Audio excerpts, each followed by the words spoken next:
Girl always late, so cops tell dad to open SUV.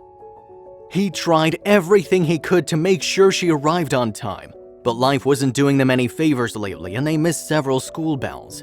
He didn't think it was that bad, just an hour here and there, until one day he saw a group of people waiting for him and they all wanted to know what was going on.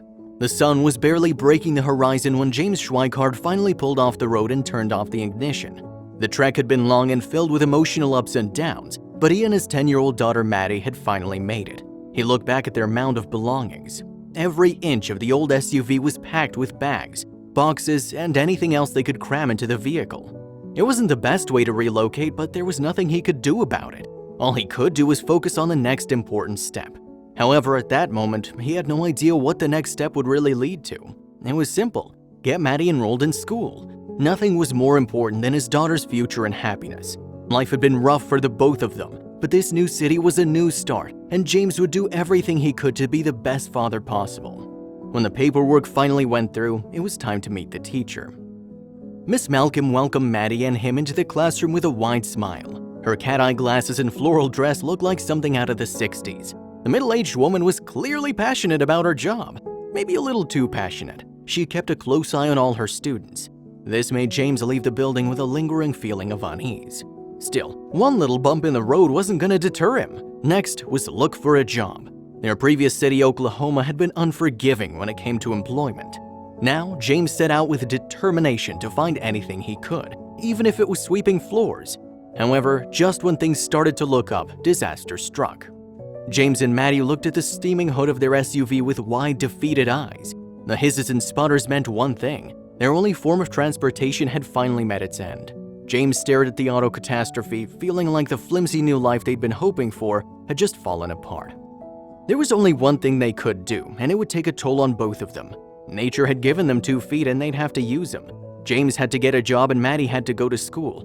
But the new plan quickly took its toll and he couldn't get her there on time. Miss Malcolm's hypervigilance would quickly change everything. The morning was normal: drop Maddie off, then job hunt as usual. But this time when James picked her up, there were police officers waiting around his SUV.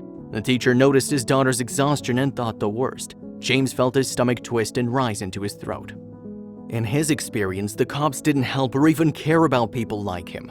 Every part of him braced for something terrible, especially when they opened the doors and saw the true nature of their living situation.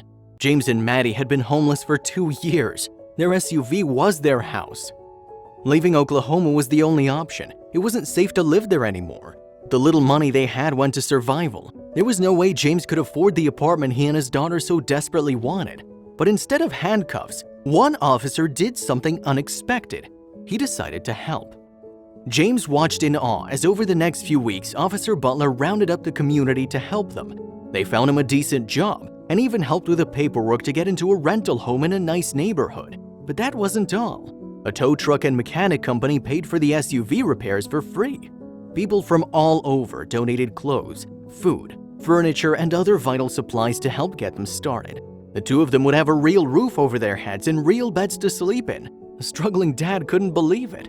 Even if it was a hand up and not a handout, even if they said he'd already done most of the hard work getting his life together, the gesture was still enough to bring him and his girl to tears. Life had been so hard, and people had been so cold in the past, he'd nearly lost all hope for humanity. It wasn't just a house. James and his girl had something they didn't think was possible. They had a home, a caring community, authority figures who really cared, and the helping hand that would let them finally have the future they'd been dreaming of.